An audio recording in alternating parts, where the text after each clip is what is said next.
ಮಕ್ಕಳು ಸ್ವಲ್ಪ ದೊಡ್ಡವರಾಗಿ ಓಡಾಡೋಕ್ಕೆ ಶುರು ಆಗ್ತಿದ್ದಂಗೆ ತಂದೆ ತಾಯಿಗಳಿಗೆ ಒಂದೇ ಚಿಂತೆ ಶುರುವಾಗುತ್ತೆ, ಮಕ್ಕಳನ್ನ ಎಲ್ಲಾದರೂ ಆಚೆ ಕರ್ಕೊಂಡು ಹೋಗಬೇಕು.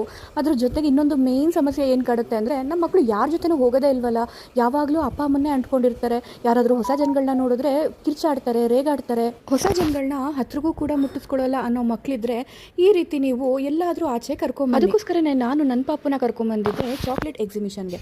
ಇದ್ರ ಜೊತೆ ರೋಬೋ ಎಕ್ಸ್ಪ್ಲೋರ್ ಕೂಡ ಇತ್ತು. ಹಾಗಾಗಿ ನನ್ನ ಪಾಪು ಚಾಕ್ಲೇಟ್ನ ತಿನ್ನೋದ್ರ ಜೊತೆಗೆ ರೋಬೋಟ್ನ ಎಕ್ಸ್ಪೀರಿಯನ್ಸ್ ಕೂಡ ಮಾಡಿದ್ಲು.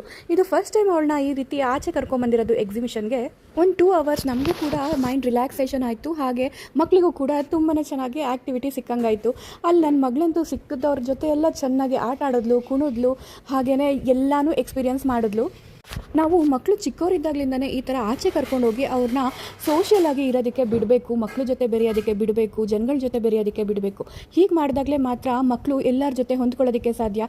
ಚಿಕ್ಕ ವಯಸ್ಸಿಂದನೇ ಅವ್ರಿಗೆ ಎಲ್ಲರ ಜೊತೆ ಬೆರೆತು ಅವರು ಕೂಡ ಒಂದು ಧೈರ್ಯವಾಗಿ ಮಾತಾಡೋದಕ್ಕಾಗಲಿ ಅಥವಾ ಏನೇ ಒಂದು ಡಿಸಿಷನ್ನ ತೊಗೊಳೋದಕ್ಕಾಗಲಿ ಈ ಥರ ಮಾಡೋದ್ರಿಂದ ಹೆಲ್ಪ್ ಆಗುತ್ತೆ. ಮನೇಲೇ 4 ಗೋಡೆಯಲ್ಲಿ ಬೆಳೆಯೋಂಥ ಮಕ್ಕಳು ಹೆಂಗಾಗ್ಬಿಡ್ತಾರೆ ಅಂದರೆ, ಅವ್ರಿಗೆ 4 ಜನಗಳನ್ನ ನೋಡಿದ ತಕ್ಷಣ ಭಯ ಆಗುತ್ತೆ, ಅವ್ರ ಜೊತೆ ನಿಂತ್ಕೊಂಡು ಮಾತಾಡೋದಕ್ಕೂ ಕೂಡ ಹೆದರ್ಕೊಳ್ತಾರೆ. ಆ ಥರ ಸ್ವಭಾವ ಅವ್ರಿಗೆ ಆಗ್ಬಿಡುತ್ತೆ. ಹಾಗಾಗಿ ಮನೇಲೇ ಮಕ್ಕಳನ್ನ ಬೆಳೆಸೋದಕ್ಕಿಂತ ಮಕ್ಕಳನ್ನ ಆಚೆ ಬಿಡಿ.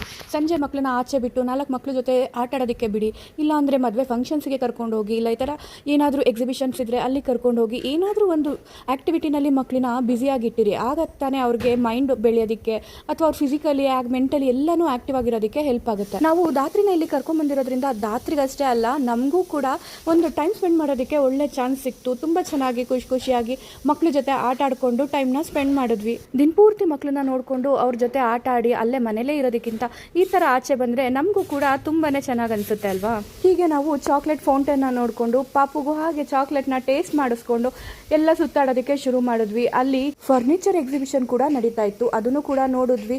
ಬಂದಿದ್ದಕ್ಕೆ ಮೋಸ ಅಂತೂ ಏನೂ ಇಲ್ಲ, ಸ್ವಾಮಿ ಕಾರ್ಯನೂ ಆಯಿತು ಸ್ವಕಾರ್ಯನೂ ಆಯಿತು ಅಂತ ಹೇಳಿ ಅಲ್ಲೇ ಇದ್ದಿದ್ದ ಅಂಗಡಿಗಳಿಗೆ ನುಗ್ಗಿದ್ವಿ, ಶಾಪಿಂಗ್ ಮಾಡಿದ್ವಿ, ಮಕ್ಳುಗಳಿಗೆ ಬಟ್ಟೆ ತೊಗೊಂಡ್ವಿ, ಮತ್ತು ಮನೆಗೆ ಸ್ವಲ್ಪ ಉಪ್ಪಿನಕಾಯಿ ಬೇಕಾಗಿತ್ತು ಅದನ್ನು ತೊಗೊಂಡ್ವಿ, ಹಪ್ಪಳ, ಹೀಗೆ ಏನೇನೋ ಅದು ಇದು ಅಂತ ಹೇಳಿ ಚೆನ್ನಾಗಿ ದುಡ್ಡು ಖರ್ಚು ಮಾಡಿಕೊಂಡು ಕೊನೆಗೆ ಮನೆಗೆ ಬಂದ್ವಿ. ಮನೆಗೆ ಬಂದು ಫುಲ್ ಸುಸ್ತಾಗಿದ್ದು ನಾವು ಊಟ ಮಾಡಿ ಮಲಗಿದ್ದೇ ಆಯಿತು. ಅವಳಿಗೂ ಖುಷಿ, ನಮಗೂ ಖುಷಿ. ಏನಂತೀರಾ? ಹೀಗೆ ಮಕ್ಕಳನ್ನ ಯಾವಾಗಲೂ ಆ್ಯಕ್ಟಿವ್ ಆಗಿರೋದಕ್ಕೆ ಟ್ರೈ ಮಾಡಿ, ಆಗ ತಾನೇ ಮಕ್ಕಳು ಖುಷಿಯಾಗಿ ನಿಮ್ಮ ಜೊತೆ ಬೆಳೀತಾರೆ ಅಲ್ವಾ. ಮಕ್ಕಳನ್ನ ಸ್ಟ್ರಿಕ್ಟಾಗಿ ಬೆಳೆಸೋದಕ್ಕಿಂತ ಫ್ರೆಂಡ್ಲಿಯಾಗಿ ಬೆಳೆಸೋದು ಒಳ್ಳೆಯದು ಅಂತ ಎಲ್ಲ ಪೇರೆಂಟ್ಸ್ಗಳು ಹೇಳ್ತಾರೆ. ನಾನು ಕೂಡ ಅದೇ ಹೇಳ್ತೀನಿ.